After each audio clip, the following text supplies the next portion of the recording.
Bonjour à tous, Dimitri, cryptoparadise.consulting. Aujourd'hui est un jour très spécial. Je vous retrouve depuis la plage de Flic-en-Flac, qui a donc réouvert aujourd'hui après 3 mois de fermeture.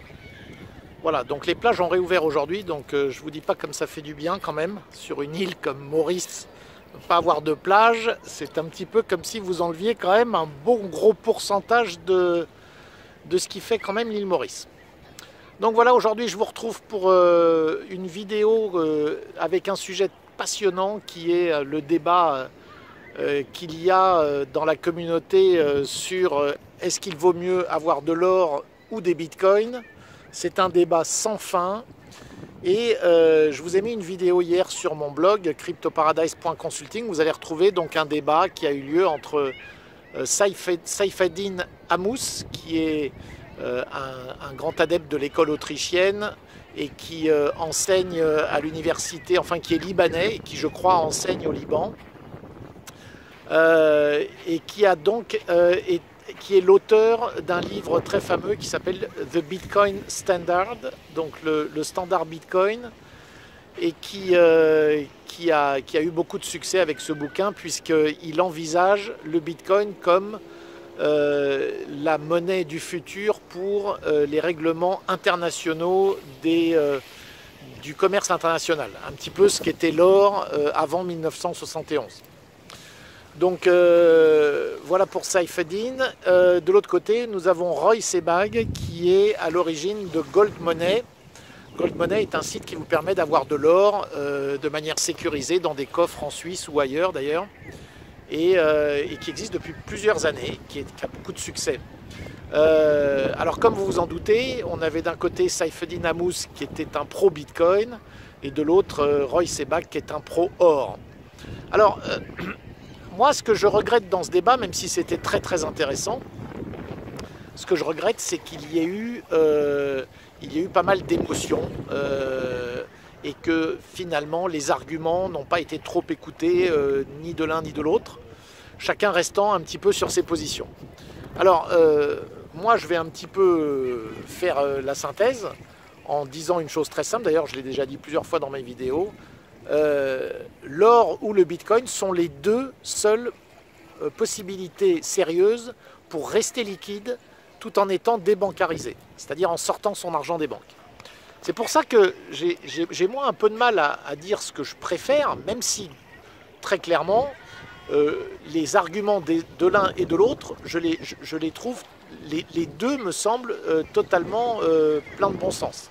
Alors d'un côté nous avions Roy qui expliquait que l'or a des qualités physiques, et ce qui pour moi est indéniable, et ça rend l'or avec des qualités qui sont supérieures au bitcoin. Alors moi, là-dessus, je ne le rejoindrai pas forcément sur le côté supérieur. En revanche, il est clair et net, c'est indéniable que l'or a des qualités que le Bitcoin n'a pas, notamment les qualités physiques. Le Bitcoin, c'est un service. Et d'ailleurs, il y a eu un échange entre les deux où finalement, Saifeddin avait l'air de ne pas trop accepter le fait que le Bitcoin ne soit qu'un service. Pourtant, ça l'est, hein. Le Bitcoin est un service, c'est virtuel. Il n'y a pas de qualité physique derrière le Bitcoin. Donc l'or, oui. Alors vous savez, ça, ce qui peut sembler être un avantage dans les yeux de Roy, moi, de mon point de vue, devient très vite un inconvénient, puisque c'est justement ces qualités physiques qui font qu'il est difficile à manier, difficile à garder, et donc on se retrouve très rapidement dans une situation où on est obligé de payer un tiers détenteur pour garder son or. Du coup, immédiatement, on se retrouve dans la même situation que n'importe quelle banque, puisque c'est un tiers détenteur, un tiers de confiance qui garde ce que vous êtes censé posséder. Et ça, c'est en fait une distance entre vous et votre avoir. Ce problème n'existe absolument pas avec Bitcoin. Avec Bitcoin, vous en êtes le détenteur direct, et lorsque vous le transférez, il est transféré immédiatement grâce à la blockchain. Voilà, ça, vous ne l'avez pas avec l'or. Alors, en conclusion, moi, ce que je dirais, c'est regarder le débat, que nous avons aujourd'hui un Bitcoin qui a une valorisation totale de l'ordre de 200 milliards de dollars sur les marchés.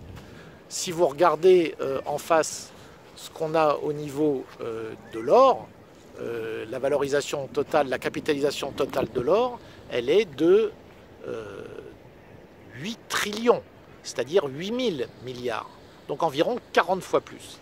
Alors bien entendu, ça implique qu'aujourd'hui, si vous investissez dans le Bitcoin et que le Bitcoin un jour rejoint l'or en termes de capitalisation, bah évidemment, le potentiel de hausse pour le Bitcoin est énorme. C'est-à-dire qu'on parle là de probablement 40 fois la hausse rien que pour arriver à 8 trillions. Bon, évidemment, dans l'hypothèse où un jour la capitalisation totale des investisseurs, des investissements dans le Bitcoin atteignent les 8 trillions. Mais ce n'est pas quelque chose de totalement fou à imaginer, hein, que ça vienne à l'équivalent de l'or. En revanche, pour l'or, le potentiel de hausse est évidemment bien moindre. Alors, néanmoins, il est évident que le potentiel de risque est bien supérieur pour le Bitcoin. Le Bitcoin existe depuis 10 ans, l'or existe depuis des milliers d'années. Et il a déjà fait ses preuves. Donc aujourd'hui, avoir de l'or est probablement quelque chose de beaucoup plus sécurisé que d'avoir des bitcoins. Donc vous voyez, j'ai pas vraiment de préférence. Et d'ailleurs, en conclusion, je dirais une chose très simple. C'est prenez les deux. Car vous ne ferez pas d'erreur. D'un côté, vous êtes dans un investissement plus secure, plus sécurisé, moins risqué, mais qui vous rapportera évidemment moins. Mais entre guillemets, on n'est pas là pour que ça rapporte. Si vous y réfléchissez, vous êtes surtout là pour vous protéger. Alors vous avez ça pour l'or, et de l'autre, vous avez le Bitcoin qui lui est beaucoup plus risqué. Mais c'est sûr que le Bitcoin, le potentiel de hausse est aussi largement supérieur. Donc il vous protégera aussi avec la possibilité peut-être de vous retrouver avec une perte. Mais si jamais le Bitcoin tient ses promesses, le potentiel de hausse est beaucoup plus élevé que l'or. Voilà, si vous aimez ces vidéos, n'hésitez pas à liker, à vous abonner à la chaîne YouTube et directement sur le blog cryptoparadise.consulting. À très bientôt.